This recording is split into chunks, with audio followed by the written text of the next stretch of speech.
The best gift is if you die. The words slice through the suburban kitchen like a blade through silence. Julieta stands frozen, her 72-year-old hands trembling around the homemade chocolate cake. The candles flicker, casting dancing shadows across Rebecca's cold face. 45 years old, her daughter sits at the granite counter like a queen on her throne. The birthday cake suddenly feels impossibly heavy in Julieta's weathered hands. "What did you say?" Rebecca's brown eyes hold no warmth, no recognition of the love that built this moment. "You heard me, Mom."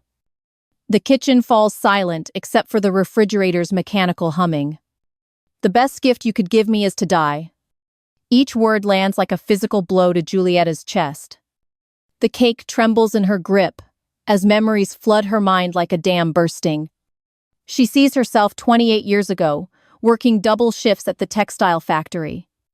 Racing home at midnight to check on 5-year-old Rebecca's fever. Sitting beside her daughter's bed, singing lullabies until dawn broke. The wedding dress shopping, Julieta's savings account emptying for Rebecca's dream gown. $20,000 for the house down payment. Her retirement fund disappearing. Supporting Rebecca's husband Marcus during his 2-year unemployment stretch. $4,000 for little Tommy's orthodontic braces last spring. Every sacrifice rushing back like scenes from a bittersweet movie. "Rebecca, I brought your favorite cake." Her voice cracks like old parchment. "I don't want your cake." Rebecca's voice cuts sharper now, irritation replacing indifference. "I don't want your visits or your constant hovering." The birthday candles continue their innocent dance, oblivious to the destruction below. "Your love isn't love, Mom." Rebecca stands, her designer heels clicking against the marble floor. "It's obsession." The word hangs in the air like poison gas. "It's suffocating." Another blow to Julieta's already bleeding heart. "It's a burden I can't carry anymore." The cake slips slightly in Julieta's trembling hands. She stares at her daughter, searching for any trace of the little girl she raised. The child who used to run into her arms after school. The teenager who sobbed in her embrace after first heartbreak. The bride who whispered thank you through tears on her wedding day. But that girl is gone, replaced by this stranger with familiar eyes. "I sacrificed everything for you." The words emerge as barely a whisper. "That's exactly the problem." Rebecca's laugh sounds like breaking glass. "Nobody asked you to sacrifice everything." She moves closer, her presence suddenly predatory. "Nobody asked you to make your entire life about me." The kitchen walls seem to close in around them. "I worked 3 jobs to pay for your college." Julieta's voice grows stronger, fueled by rising disbelief. "I gave up my dreams, my social life, my youth. And that's my fault, how?" Rebecca's arms cross defensively over her chest. "You chose that life, Mom."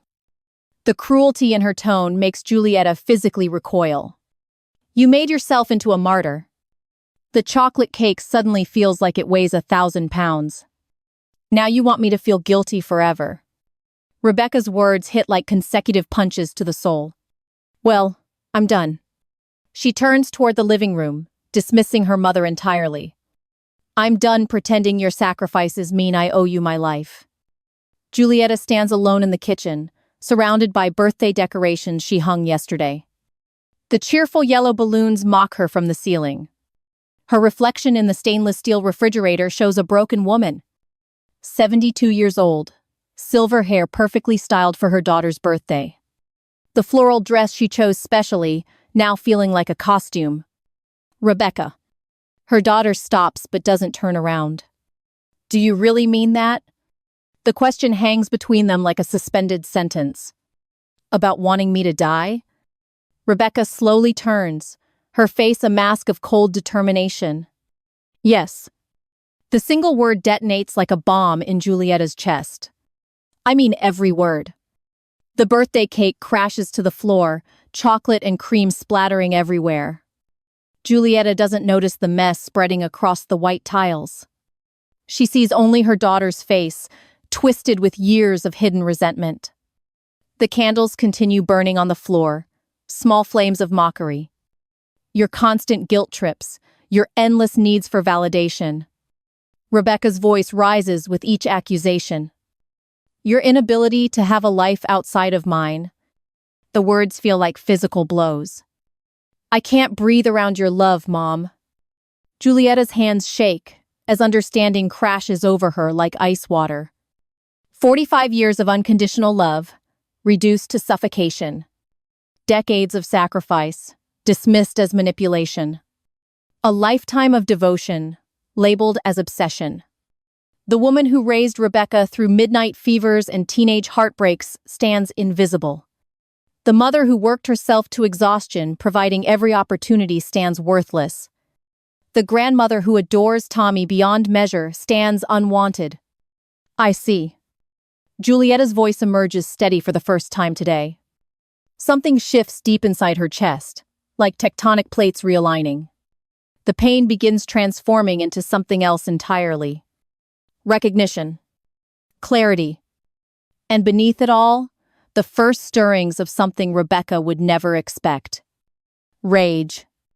Not the hot, explosive kind that burns out quickly, but the cold, calculating fury of a woman who finally understands she has been taken for granted, used, exploited, and dismissed. The birthday candles flicker out one by one on the kitchen floor. Julieta watches each flame die, feeling something similar happening inside herself. The devoted mother Rebecca knew was dying too. And something new is being born from those ashes. The drive home passes in a blur of suburban streets and betrayal. Julieta's hands grip the steering wheel like a lifeline to sanity. The small apartment welcomes her with familiar silence and old furniture. She closes the door and leans against it, finally allowing herself to breathe. The walls hold 40 years of memories, mostly of Rebecca. Graduation photos smile down at her from every surface. Birthday parties, Christmas mornings, mother-daughter vacations to the Grand Canyon. Each image now feels like evidence of her own foolishness. She walks to the mantelpiece where her military photo sits gathering dust. 25 young faces stare back at her from 1,972. Brave soldiers who never made it home from Vietnam. Her fingers trace the faces of Maria Santos and Jennifer Walsh. 2 women who died defending their country at 23. They survived basic training but not enemy fire. Her voice echoes in the empty apartment. I survived enemy fire but not my own daughter. The irony cuts deeper than any battlefield wound ever could. She remembers the mortar shells screaming overhead in Da Nang. The way her heart hammered against her ribs during night raids. How she prayed to see home again, to hold her future children. Now that future child wishes she were dead. The kitchen table holds a stack of unpaid bills and forgotten dreams. She sits down heavily, feeling every one of her 72 years. The birthday cake incident replays in her mind like a broken record. Rebecca's cold eyes, the word burden hanging in the air like poison. Memories begin flooding back unbidden, each one a fresh wound. Shopping for Rebecca's engagement ring at Tiffany 3 years ago. $15,000 from her retirement fund for the perfect diamond. Rebecca barely thanked her, too busy posting Instagram photos to notice. The mortgage crisis of 2019, when Marcus lost his construction job. Rebecca calling at midnight, sobbing about potential foreclosure. Mom, we might lose the house. What do we do? Julieta had refinanced her own apartment without hesitation. $40,000 in debt at 69 years old. Don't worry, sweetheart. I'll take care of everything. Those words taste bitter now in the darkness. Tommy's orthodontic treatment last year, $4,000 for perfect teeth. Rebecca never asked, just assumed her mother would pay. The wedding reception at the Ritz-Carlton, $35,000. Mom, I want my day to be perfect. And Julieta made it perfect, sacrificing her own security for sparkle. The honeymoon in Italy, another $8,000 from her savings. Every dollar stamped with unconditional love and blind devotion. every sacrifice now labeled as suffocating obsession. She rises from the kitchen table, legs unsteady with emotion. The bedroom safe sits behind her dresser like a hidden truth. Her fingers remember the combination from 20 years of habit. Inside lie the documents of her entire life's work. The savings book showing her dwindling retirement account. $47,000 left after decades of giving everything away. The deed to her apartment, her only remaining asset.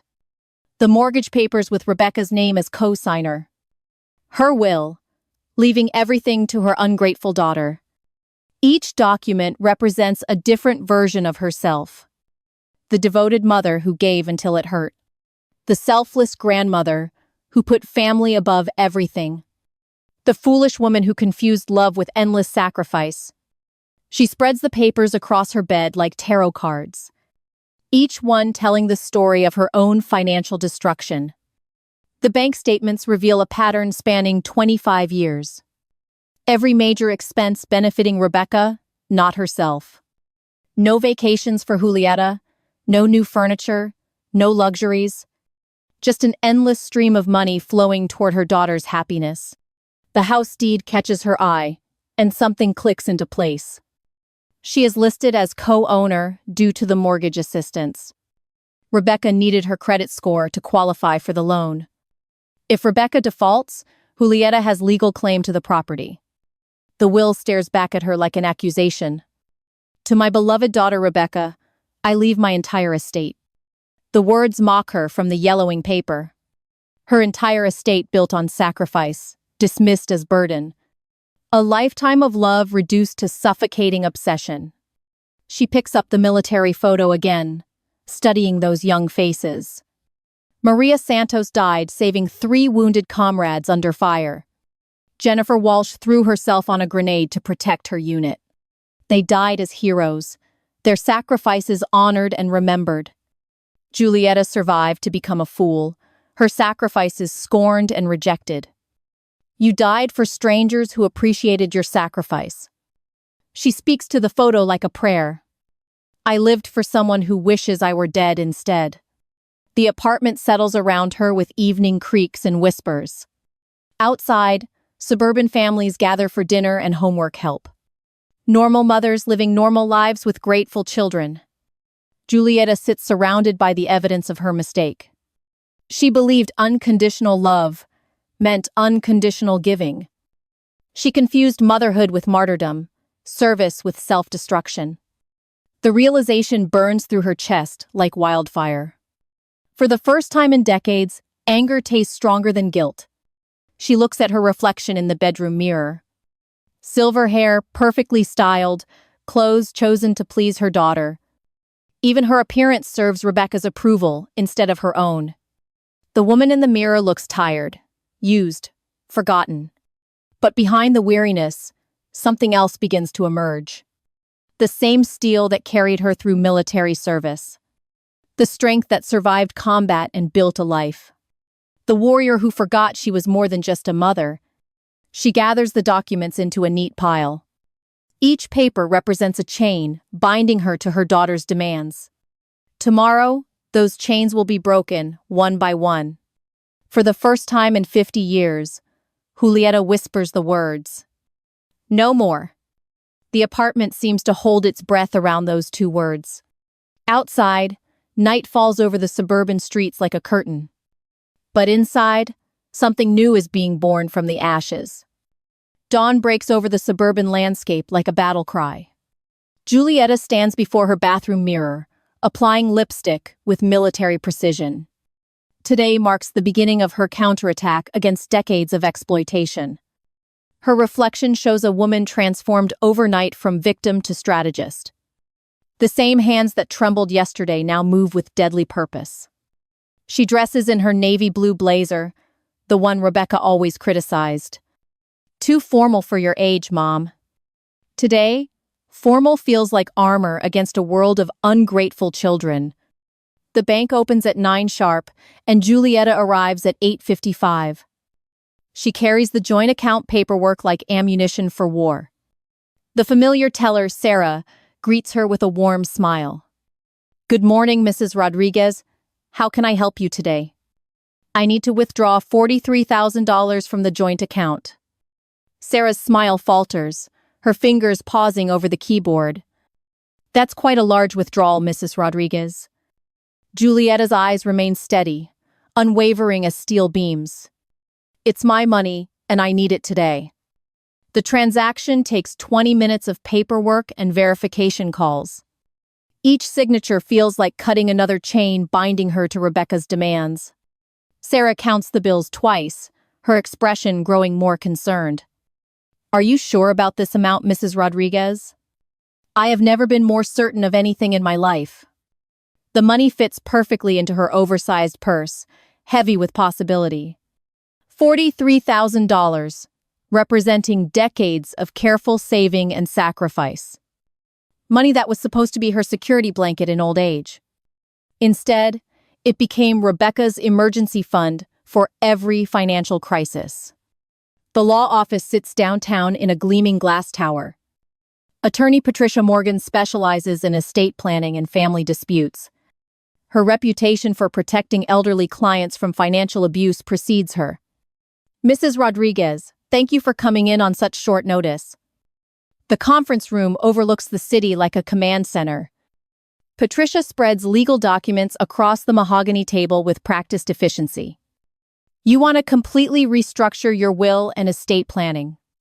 I want to revoke everything that benefits my daughter, Rebecca.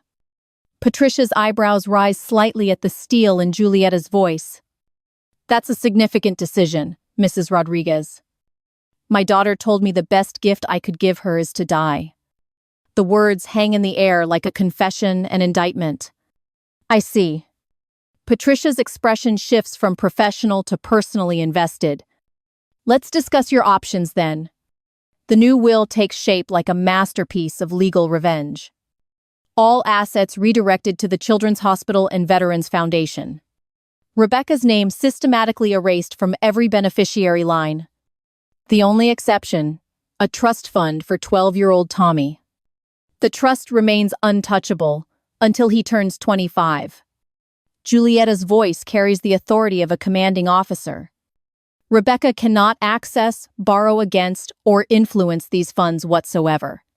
Patricia nods approvingly, her pen moving swiftly across legal papers. This ensures your grandson's future while protecting him from parental manipulation.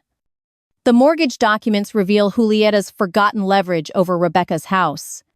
As co-signer and emergency guarantor, she holds significant legal rights. If they default on payments, you can initiate foreclosure proceedings. Patricia explains the process, like a general outlining battle strategy. Your credit score and financial history give you primary claim status. Julieta signs each document with the precision of surgical strikes. Her signature appears stronger, more confident with every legal paper.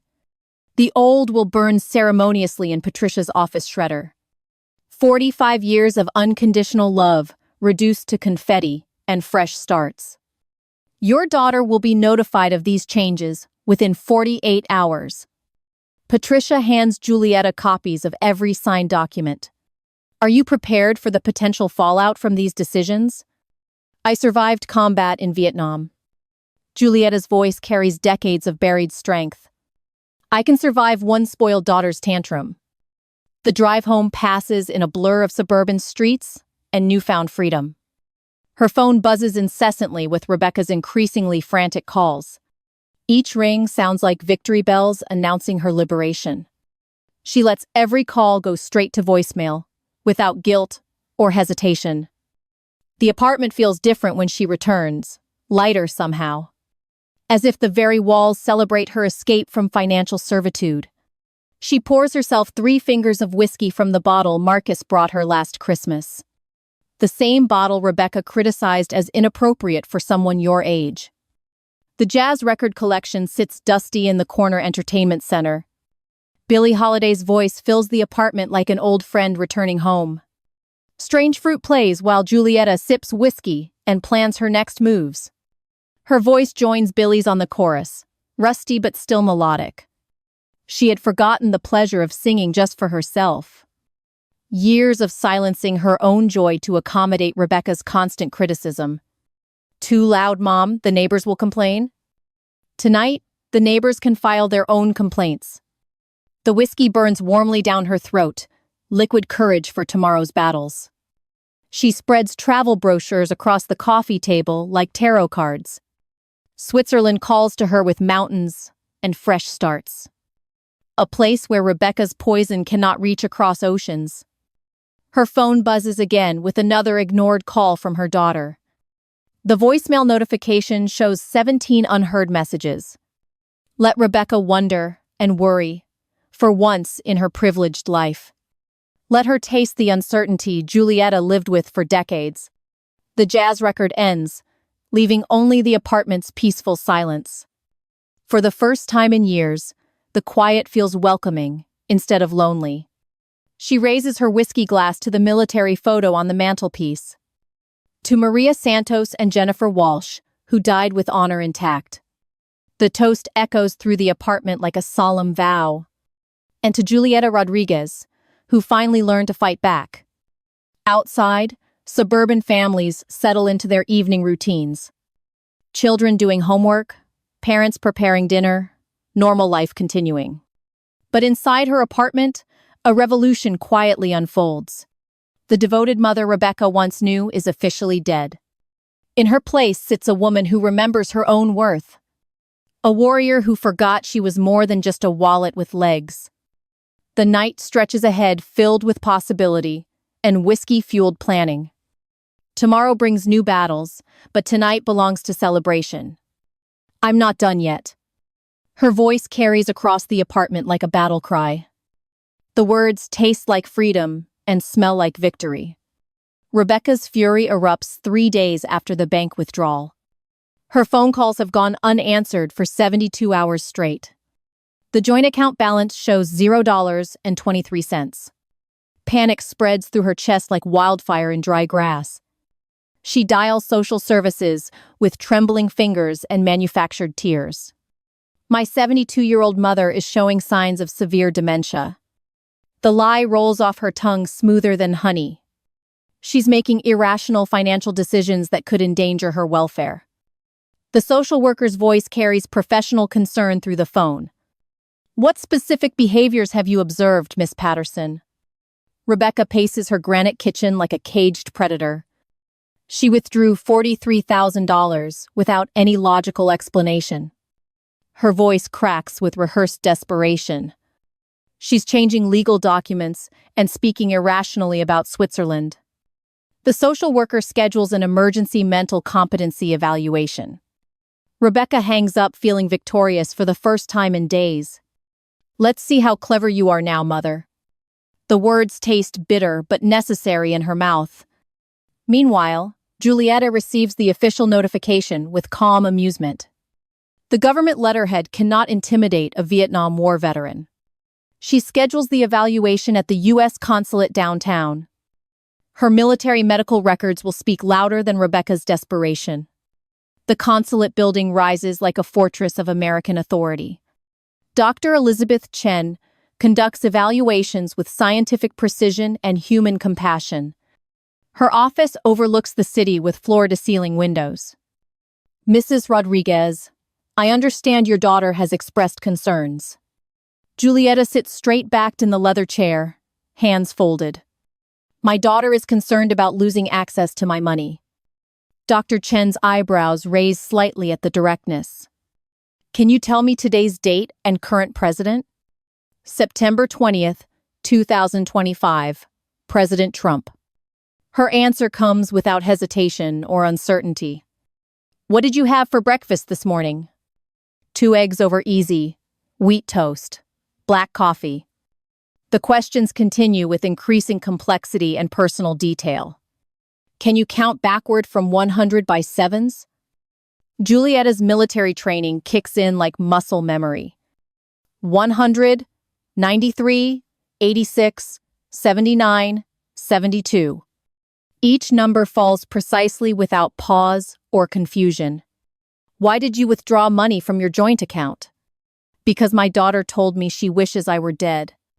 The statement lands in the office like a physical blow. Dr. Chen's pen pauses over her evaluation form. "Can you elaborate on that statement, Mrs. Rodriguez?" "She said the best birthday gift I could give her is my death."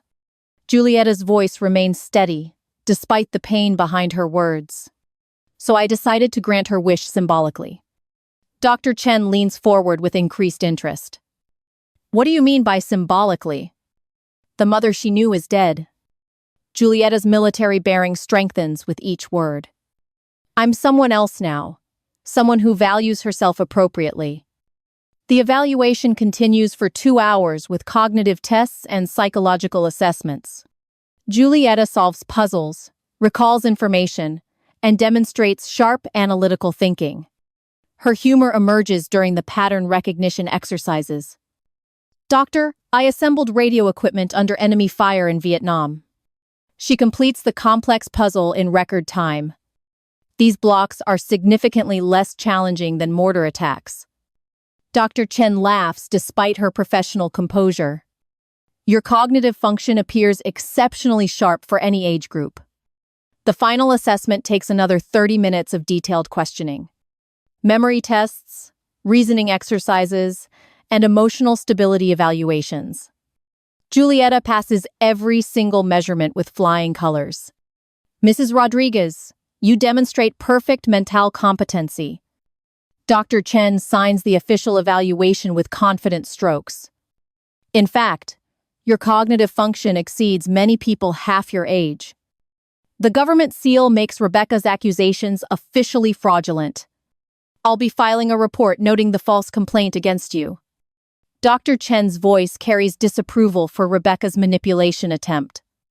Making false dementia claims is considered elder abuse in most states. Julieta accepts the official documents with quiet satisfaction. Victory tastes sweeter when earned through truth instead of manipulation. She drives home through afternoon traffic, feeling lighter than air. Rebecca's desperate gambit has backfired spectacularly and publicly. Meanwhile, Rebecca receives the devastating phone call from social services. "Miss Patterson, your mother's evaluation shows perfect mental competency."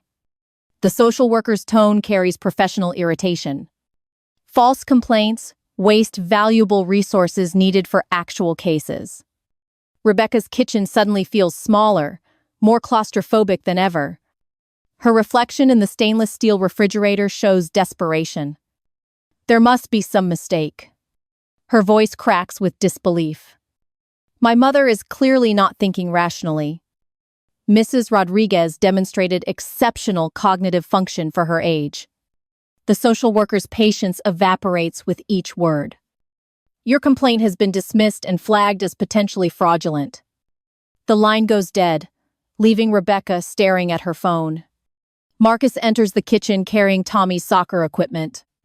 His face shows exhaustion from working double shifts lately. "How did the evaluation go?" His voice lacks the enthusiasm Rebecca expected.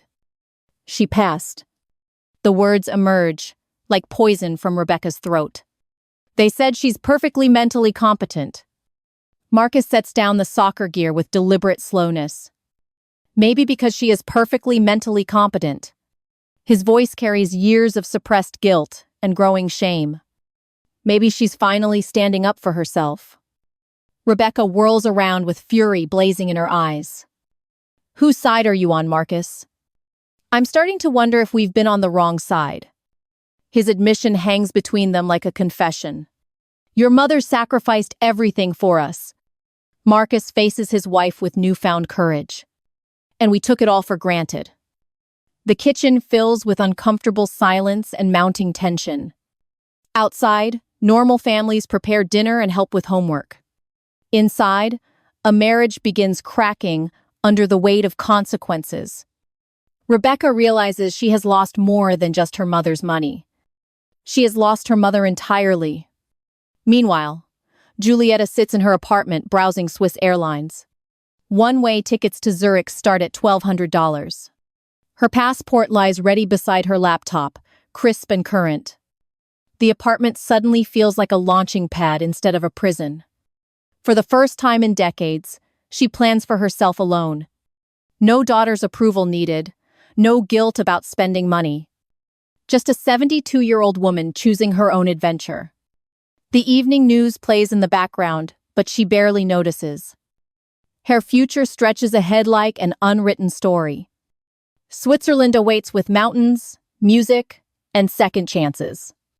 She clicks purchase on the airline ticket without hesitation. September 28th departure, seat 14 amperes, window view. The confirmation email arrives like a love letter to freedom. The Swiss Air flight touches down at Zurich Airport with gentle precision. Snow falls like confetti from the October sky, welcoming Julieta home. She steps off the plane wearing her old military coat, shoulders set with determination. The weight of 72 years feels lighter with each step forward. Her single suitcase contains everything she needs for this new beginning. The immigration officer stamps her passport without question or suspicion. "Welcome to Switzerland, Mrs. Rodriguez." The words sound like absolution from decades of emotional servitude. The train from the airport glides through postcard-perfect Swiss countryside. Mountains rise like ancient guardians, protecting her fresh start. She presses her face against the window like a child discovering magic. Each mile traveled represents distance from Rebecca's toxic demands. The modest apartment in Orlicon costs 800 francs monthly. 2 rooms, a kitchenette, and a view of the distant Alps. Her landlord, Klaus Weber, speaks English with charming German precision. "You are here for tourism, Mrs. Rodriguez." "I'm here to start over." Her honesty surprises them both in its simplicity. The apartment echoes with possibility instead of painful memories. She unpacks methodically, placing her military photo on the windowsill. Maria Santos and Jennifer Walsh now overlook Swiss mountains instead of suburban regret. Learning German proves more challenging than surviving enemy fire. The language feels thick and unwieldy in her 72-year-old mouth. "Guten Tag immer as guten Tag, despite her honest efforts." The grocery store clerk smiles patiently at her butchered pronunciation. "Entschuldigung, sprechen Sie Englisch?" Her request for English assistance becomes a daily ritual. Amazon deliveries arrive with instructions in 3 languages, except understanding.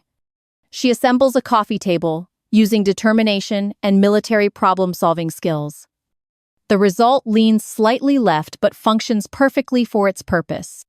The tram system confuses her more than Vietnamese jungle navigation. She boards the wrong line and ends up in Winterthur instead of downtown. A kind teenager helps her read the route map with gentle patience. Switzerland is big on public transportation, yes? His broken English matches her broken German in delightful symmetry. These small daily struggles feel like victories instead of defeats. Each linguistic stumble represents progress toward independence. No Rebecca to criticize her pronunciation or call her efforts embarrassing. For the first time in decades, learning feels joyful instead of judged. October evenings arrive early, with Swiss punctuality and mountain shadows. Loneliness creeps in during the quiet hours before bedtime. She explores Zurich's Old Town, seeking human connection and cultural immersion. The cobblestone streets echo with centuries of history and hope. Street musicians play familiar melodies in unfamiliar arrangements. Her footsteps slow when jazz notes drift from basement windows. The Blue Note Club sits hidden beneath a traditional Swiss restaurant. Dim lighting and cigarette smoke create intimate atmosphere for musical souls. She pays the 15-franc cover charge and finds a corner table. The pianist's fingers dance across keys like raindrops on rooftops. A bass line thrums through her chest, awakening sleeping musical memories. Her voice hums along unconsciously, muscle memory overriding conscious thought. The song ends, and scattered applause fills the smoky air. Klaus Weber, the club owner, notices her humming from across the room. "You know this music, yes?" His approach feels curious rather than intrusive. "I used to sing." The admission emerges like a secret, finally ready for daylight. "Before my daughter convinced me I was too old for music." Klaus's eyes light up with the recognition of shared passion. Age is just number for music, Mrs. Rodriguez. He gestures toward the small stage with encouraging enthusiasm. Perhaps you sing for us tonight? Terror and excitement war in her chest, like opposing armies. I haven't performed in 40 years. Her voice carries decades of accumulated rust and neglect. Music never forgets, even when we do. Klaus's wisdom feels like permission to remember forgotten dreams. The pianist, a young man named Stefan, plays gentle chord progressions. What song speaks to your heart tonight? His question unlocks a vault of buried musical treasures. Summertime emerges from her lips like an old friend returning. The opening notes flow through the club like liquid gold. Her voice starts tentatively, testing vocal cords dormant for decades. But muscle memory proves stronger than time and neglect. The melody grows richer, deeper, filled with lived experience and hard-won wisdom. Every word carries the weight of sacrifice, betrayal, and ultimate liberation. The small audience stops their conversations to listen intently. Her voice tells the story of every woman who gave until empty. Every mother who confused love with self-destruction. Every survivor who learned to value herself again. The final note hangs in the air like a prayer answered. Silence stretches for heartbeats before erupting into thunderous applause. Strangers rise from their seats with tears and admiration. Klaus Weber wipes his eyes with unashamed emotion. That was not just singing. His voice carries reverence for authentic artistic expression. That was testimony. The word resonates through Julieta's chest like church bells. Other patrons approach with genuine appreciation and connection requests. Where have you been hiding this voice? A Swiss woman asks in careful English. I've been hiding it from myself. The truth tastes like freedom and sounds like possibility. Stefan, the pianist, hands her his business card with eager enthusiasm. We play here every Wednesday night. His invitation feels like a door opening to previously impossible dreams. You would be welcome to join us anytime. Julieta accepts the card with trembling fingers and growing confidence. The Blue Note Club suddenly feels more like home than any place in America. She walks back to her apartment through snow-dusted streets. The Alps stand sentinel against the star-filled sky above. For the first time in decades, she hums as she walks. Her voice echoes off ancient buildings with pure, untainted joy. Tomorrow, she will call Stefan about Wednesday night performances. Tonight, she falls asleep to the sound of her own singing. The military photo on the windowsill seems to smile in moonlight. Maria Santos and Jennifer Walsh would be proud of this second chance. Julieta Rodriguez died in a suburban kitchen 3 weeks ago. Someone new is being born in the Swiss mountains. Someone who remembers she was always more than just Rebecca's mother. Someone ready to discover who she was always meant to become. Wednesday nights at the Blue Note Club become Julieta's resurrection services. Week after week, her voice grows stronger, more confident, utterly magnetic. The small basement venue fills with devoted followers and curious newcomers. Word spreads through Zurich's jazz community like wildfire through dry mountains. You must hear the American grandmother who sings like heartbreak itself. Stefan accompanies her on piano with reverent precision and growing admiration. Their musical partnership develops into something approaching sacred communion. Her repertoire expands beyond standards into original compositions about survival. Mother's Burden tells the story of unconditional love turned weapon. The lyrics cut through smoke-filled air like surgical instruments exposing truth. I gave you my heart. You gave me your contempt. Each word carries decades of accumulated pain and hard-won wisdom. The audience sits transfixed, many wiping tears from weathered faces. Women in their 40s and 50s recognize themselves in every verse. Klaus Weber records her performances on his vintage tape equipment. This music needs to reach beyond these basement walls. His vision extends far beyond weekly club appearances. The Montreux Jazz Festival invitation arrives on a snowy December morning. Julieta stares at the official letterhead with disbelief and mounting excitement. They want me to headline the Veterans Tribute Night. Her voice carries wonder that such recognition could find her. Stefan dances around the Blue Note Club like a teenager at prom. Montreux is the Olympic Games of jazz performance. His enthusiasm proves contagious, infecting Julieta with performer's ambition. The festival takes place in July beneath the Alps and summer stars. 6 months to prepare, to craft a set that honors her journey. She writes new songs with the passion of someone making up for lost time. Second Chance Symphony chronicles her Swiss transformation with soaring melodies. Battlefield to Basement connects her military service to musical resurrection. Each composition serves as therapy session and artistic statement combined. The lyrics flow from her like decades of suppressed creativity finally unleashed. Her German improves rapidly through necessity and musical collaboration. Local musicians seek her out for recording sessions and festival appearances. The newspaper headlines begin appearing in January with growing frequency. Retired U.S. Army veteran finds new life in jazz. The Neue Zürcher Zeitung features her story with military and performance photos. From combat boots to concert halls, Julieta Rodriguez's musical journey. International music magazines discover her story and amplify her message. American grandmother becomes Swiss jazz sensation at 72. The headlines feel surreal after decades of invisibility and diminishment.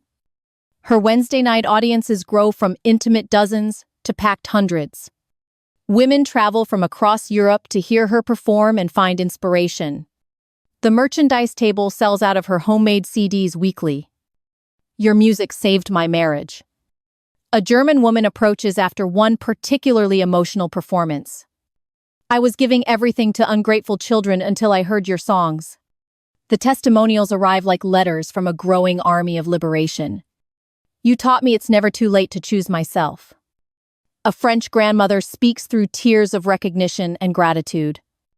Julieta's story becomes a movement, spreading through social media and word of mouth.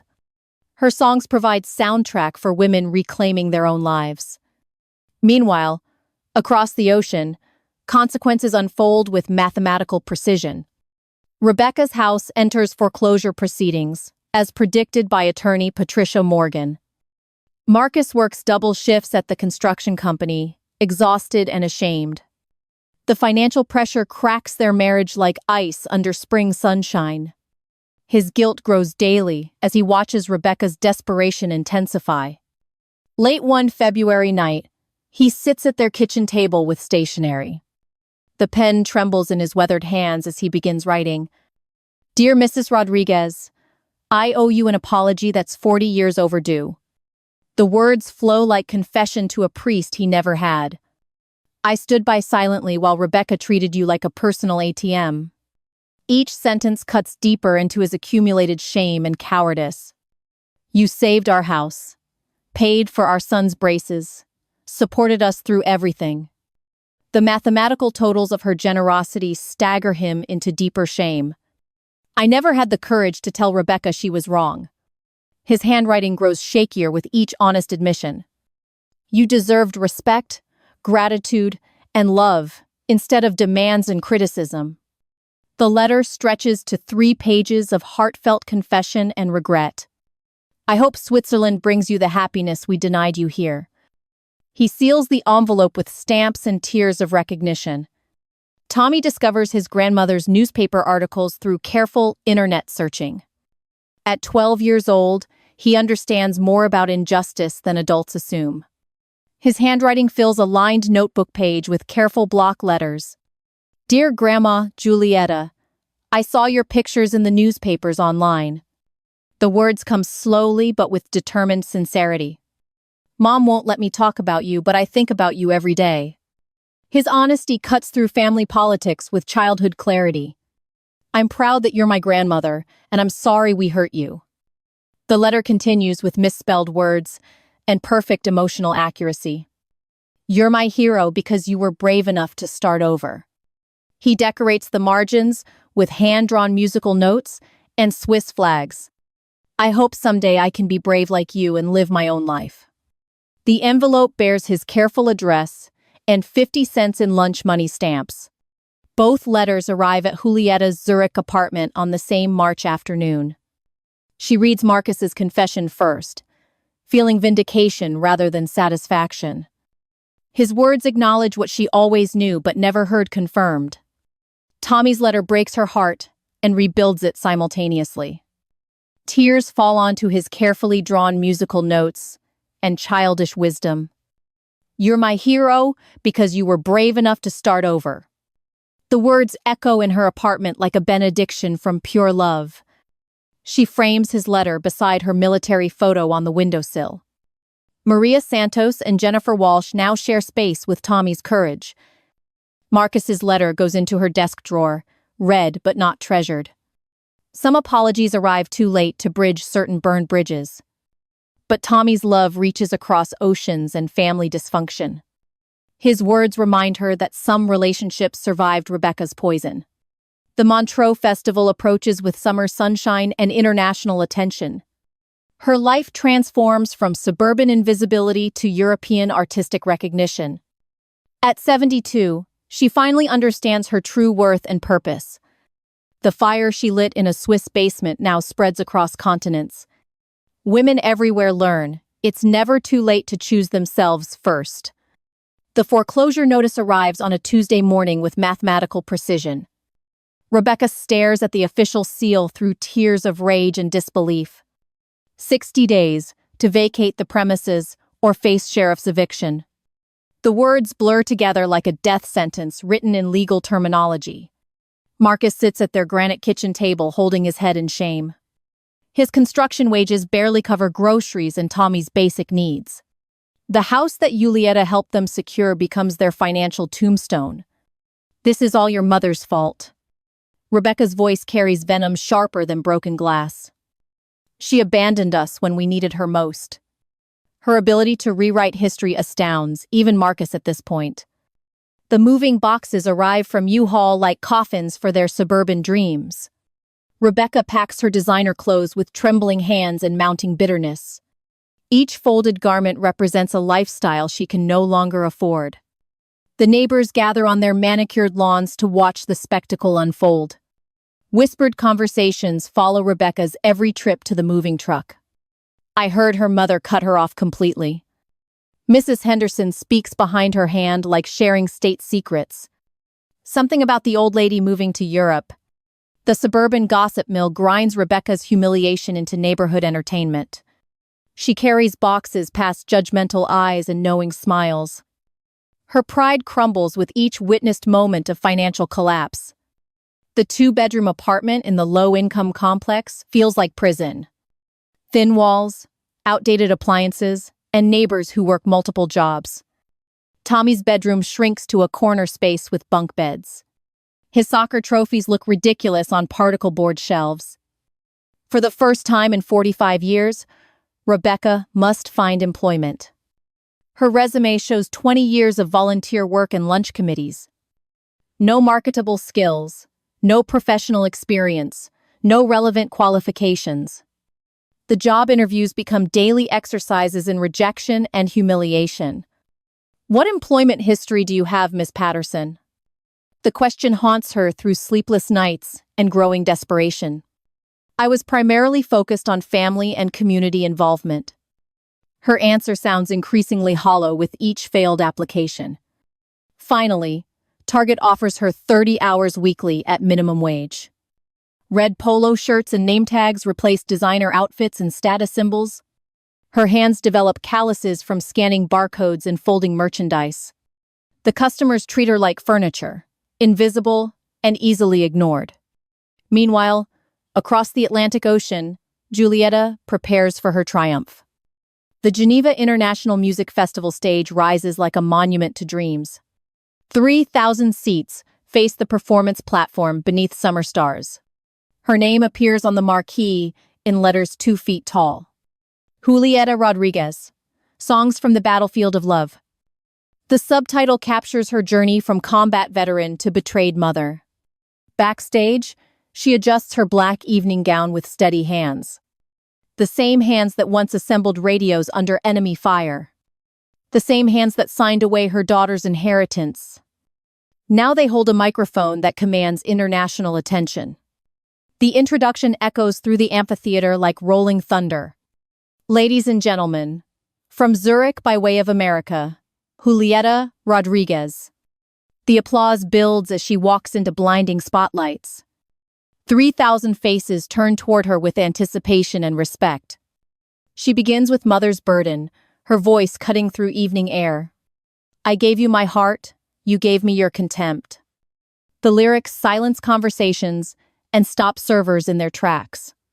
Every word carries the weight of authentic suffering and hard-won wisdom. The audience sits transfixed as her story unfolds in melody. Tears stream down faces of women who recognize their own sacrifices. Broken Chains follows, chronicling her escape from emotional servitude. The Swiss crowd erupts in standing ovations between every song. Her final number, Reborn at 72, brings the house down. The applause continues for 7 minutes of pure artistic validation. News cameras capture every moment for European television networks. The reviews write themselves in real time through social media posts. American Grandmother becomes Swiss sensation with songs of survival. The headlines spread across international entertainment websites.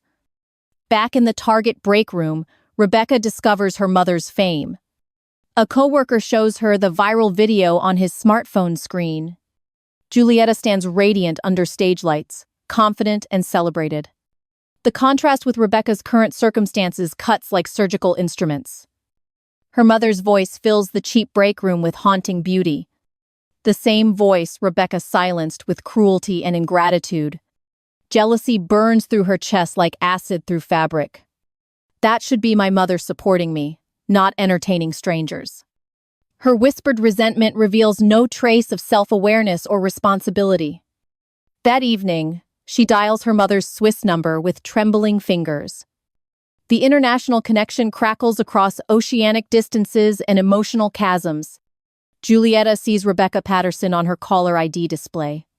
She sits in her Zurich apartment, still glowing from Geneva's triumph.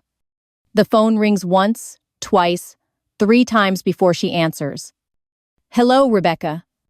Her voice carries no warmth, no invitation for reconciliation. Mom, I saw the videos online. Rebecca's voice cracks with forced emotion and calculated manipulation. I'm so proud of what you've accomplished. The lie tastes bitter even as she speaks it. We need to talk about this situation between us. Her attempt at control sounds desperate across international phone lines. I made mistakes, but we're family. The word family hangs between them like a broken promise. Julieta looks at Tommy's letter, taped beside her military photo. His handwritten words remind her which family relationships deserve preservation. The best gift you could give me is to die. She repeats Rebecca's birthday declaration with perfect clarity. You got your wish, Rebecca. Her voice carries the strength of someone who survived and thrived. The mother you knew is dead. The truth cuts through Rebecca's manipulative pleas like justice through deception. This is who I am now. Julieta's finger hovers over the red end call button. Mom, please, I need you. Rebecca's desperation finally reveals itself without pretense or pride. You made your choice. Julieta's voice remains steady, despite the emotional earthquake. I made mine.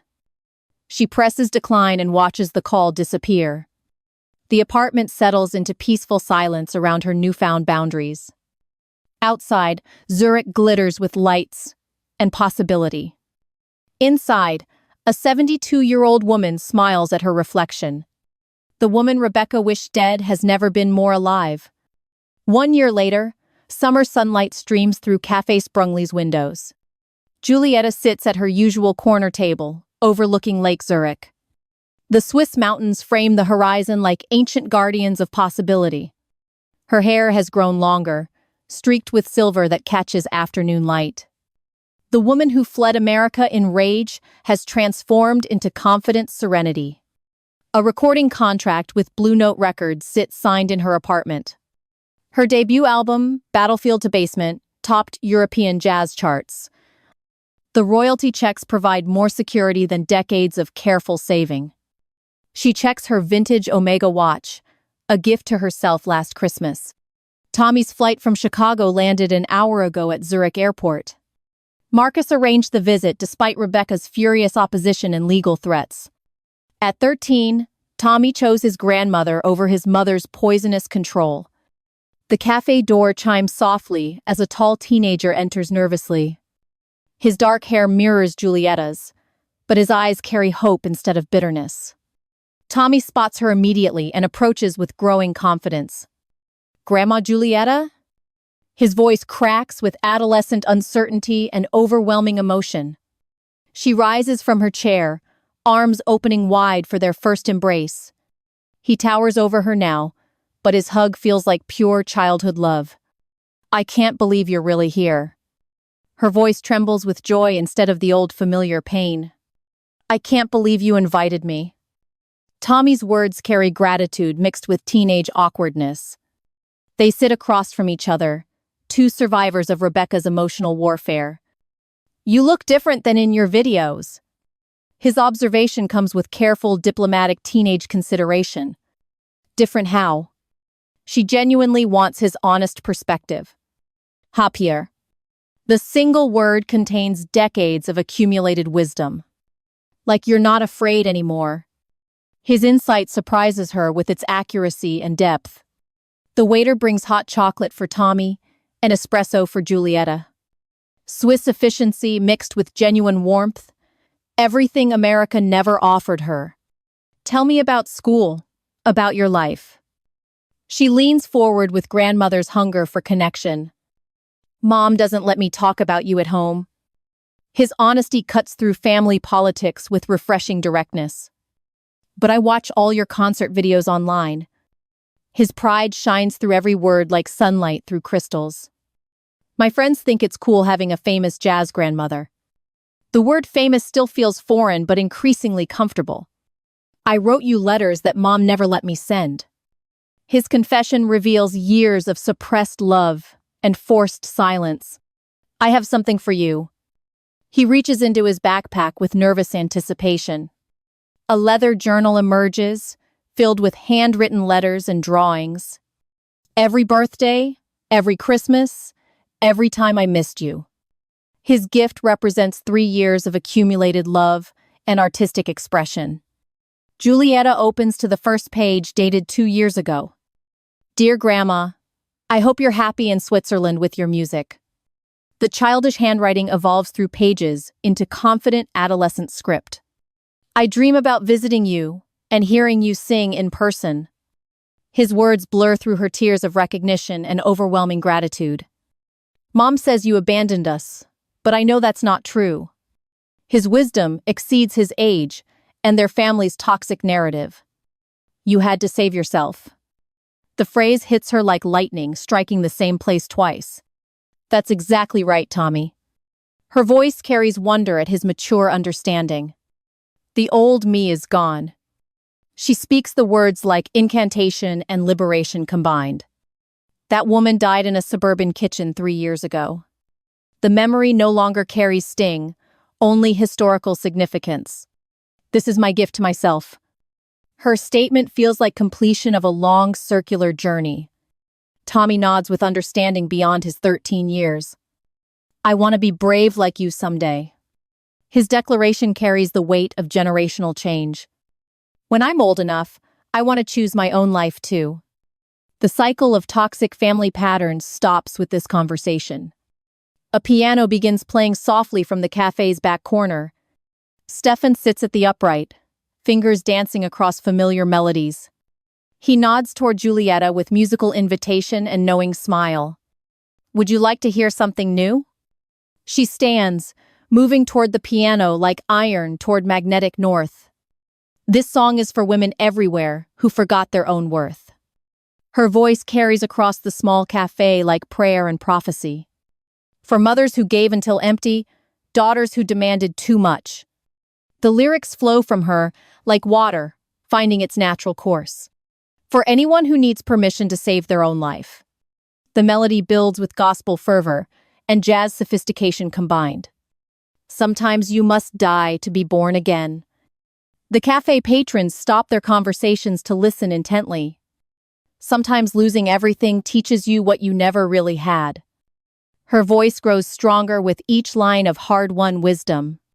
The woman I was is gone, and I don't mourn her passing. Tommy watches with tears streaming down his teenage face. She was beautiful, but she forgot she was more than sacrifice. The song becomes testimony and teaching and celebration simultaneously. Now I sing for her memory and my own resurrection. The final note hangs in the air like benediction over broken lives. Spontaneous applause erupts from strangers who feel their own stories validated. Tommy stands first, clapping with fierce pride and unconditional love. That was beautiful, Grandma. His words carry more weight than any professional review. They walk together through Zurich's cobblestone streets toward her apartment. The summer evening paints everything in golden light and possibility. I love you exactly as you are now. Tommy's declaration completes the circle of authentic family love. I love you for choosing yourself. His wisdom sounds like forgiveness for crimes she never committed. At the train station, they embrace goodbye with mutual understanding. I'll write you real letters now, ones Mom can't intercept. His promise bridges the ocean between them with adolescent determination. She watches his train disappear into the Swiss countryside. The platform empties, leaving her alone with complete contentment. Walking back through Zurich's ancient streets, she blends into evening crowds.